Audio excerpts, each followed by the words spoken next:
Awesome.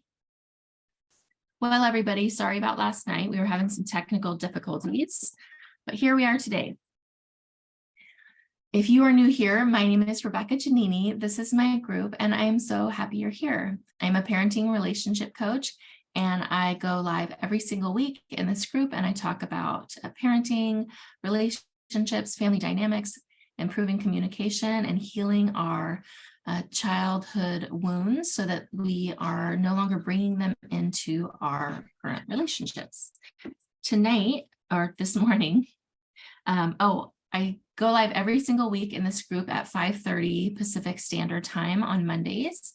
So mark your calendars, and I hope that you'll be joining us. I respond to questions outside of on the lives and then outside of the lives. And I also take topic requests. So if you need to request a topic, just put that in the comments or reach out to Christina or myself and let us know what you're struggling with, and we will add that to the list of topics we cover. You might be somebody who also needs some more one-on-one help, hands-on help, and I will be happy to offer that to you. So so anyway, today's topic is power struggles and win-lose dynamics, as well as ego. So starting with the topic of power struggles, this usually happens in a relationship. Today we're talking about parent-child dynamics, but a lot of this is also true for other relationships. But in the parent-child dynamic, when we are dealing with a power struggle, basically what's happening is, as you probably have guessed, both people are vying for control over the situation. And that means that somebody has to lose because both people can't be in control. Now, there's a problem with that premise because we don't really want to have anybody in control of the relationship. We want a relationship to be equal give and take, and to feel like both people have their own autonomy and their own dignity. And a healthy relationship is supposed to be based on mutual connection and everybody focused on getting their own needs met, but also getting the other person's needs met. So when we have a power dynamic struggle going on in a parent-child relationship, it's usually because there is some wounding around respect and wounding around control that is being played out, that probably started when you were a kid, and that started with your parents when they were kids, and it's just been passed down over time. The problem with power dynamics like this, power struggles like this, is that in order to maintain control, you have to be continuously escalating, because it doesn't feel good to have no control in the relationship or to not have autonomy in the relationship. So there's always going to be these resistance behaviors that whoever feels like they don't have control in the relationship is going to be exhibiting. So we have the resistance behaviors coming up, and then and that's a way for that person to try and regain some of that autonomy, regain some of that dignity. And then there will be the overcorrection from the person who wants to maintain control, usually the parent, because the parent has more resources, more strength, more choice over what happens.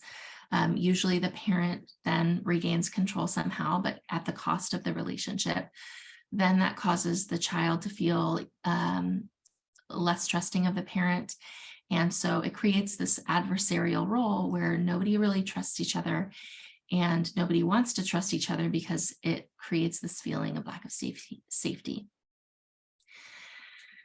If we're in an adversarial dynamic, it means that we are seeing the other person as a threat rather than as somebody who we want to have connection with, but we are wired for connection. So when we are wired for connection, as we all are, we keep seeking that connection, but it doesn't fully feel safe. So that causes there to be a lack of trust. And so instead of seeking safety with you, we seek safety from you. And that is, it's really tragic, especially in a parent-child dynamic. It's tragic in any relationship, but especially a child dynamic where there's supposed to be such trust and understanding and such safety. So this, if you see this playing out in your family dynamic, you'll probably see that that you'll have to use consequences more and more often, that person starts becoming immune to consequences and starts feeling indifferent to consequences, so that you have to keep increasing the type of consequences. There's more resistance behaviors on the part of the child, and it just keeps getting more and more intense over time.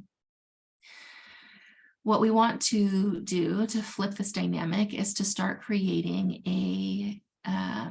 a win-win dynamic, which means we are putting down our egos. We are learning to soothe our own egos, and we're learning to move together toward trusting each other and looking to meet our own needs, but also the needs of the other person. So if we have,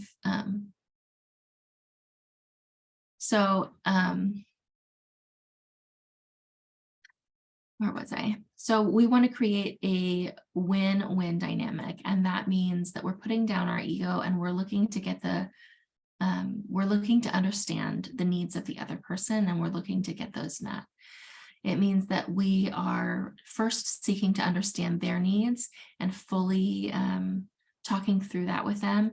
And then when they feel completely understood, then we put our needs on the table too, and we look for solutions that meet both of our needs.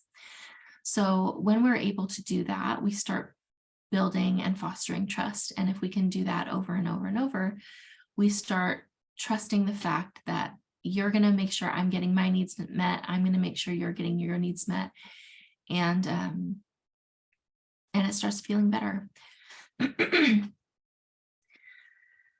If you have questions about how to do that, please put that in the chat. I am going to try and think of an example where I can easily illustrate this. But I also want to give you a chance to ask any questions that you have in the chat.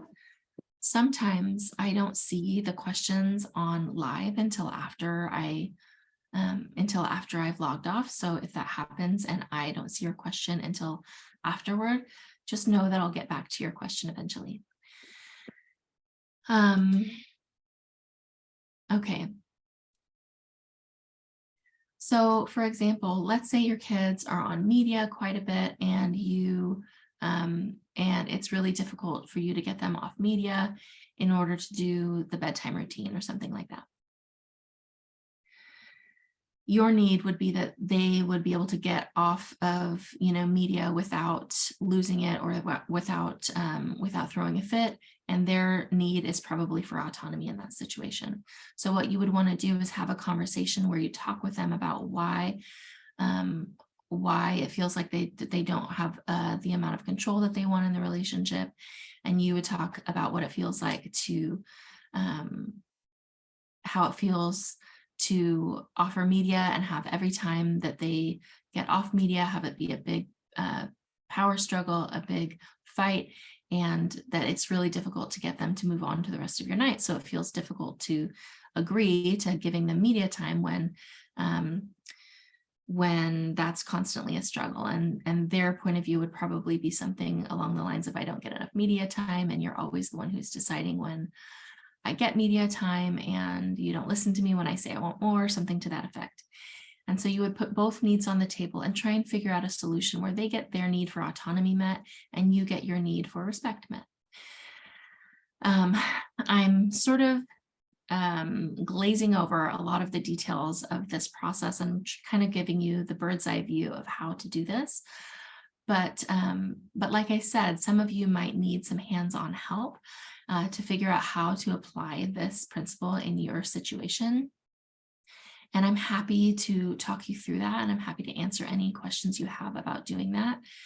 And for some of you, if you've had a power dynamic going on in your relationship for a really long time, it's going to take some time to shift that power dynamic into a dynamic that feels better. And it's going to take some practice working through the skill together. And as you build trust, that'll get easier, but you might need some outside help to get there. So if you have any questions about that, please let me know. I also would highly recommend going in and looking at the repair work resources that we have in the group. And because if you do have a power dynamic that feels really bad in the relationship, then you're probably going to have a significant amount of repair work to do. And I'll tell you that even if that's not the case, you're going to have to do repair work. Repair work is just a part of our lives when we're in relationships with people that we care about. And it's really important to know how to navigate repair work if we are going to have meaningful relationships. So I would suggest that you look at, as if you're looking for free resources, I would suggest that you look at the resources that I have on repair work in the group. And I do think that I have another, video that I've already done on ego, which is really closely related to this. So if you are interested in getting those resources, just put repair work down for the repair work resources. You can comment repair work and we'll get that to you. You can comment ego work or something like ego, and we'll get you the resources that we have on our on ego and navigating that. The other thing I'll say about this is respect is a huge trigger for so many of us, because we often didn't have the respect that we deserved as kids growing up in our families. And our parents often had a respect trigger. And for our parents' generation, that often meant obedience and not actual respect. And so they were demanding of us obedience while not offering us any mutual respect in return. And so for us, now that the roles have reversed, now that we're in the role of parent, that old wounding can be at play and can cause us to overreact and do things and say things that are just not in line with what we really want to be doing and saying. So I was going to say a lot of us, but really it's all of us that have some inner reparenting to do, inner childhood wound work to do. And that's just going to be a really big part of all relationship works. All relationship work is doing that inner child healing work. And this is the place. This is the place where this is a safe place where you can do that. And it is my joy to help families and individuals do that reparenting work. And so, like I said at the beginning, if you're new here, welcome. There's so many free resources that we have for you. And if you are at a place where you already know that you need some hands-on help, and you already know that you are ready to dedicate some time to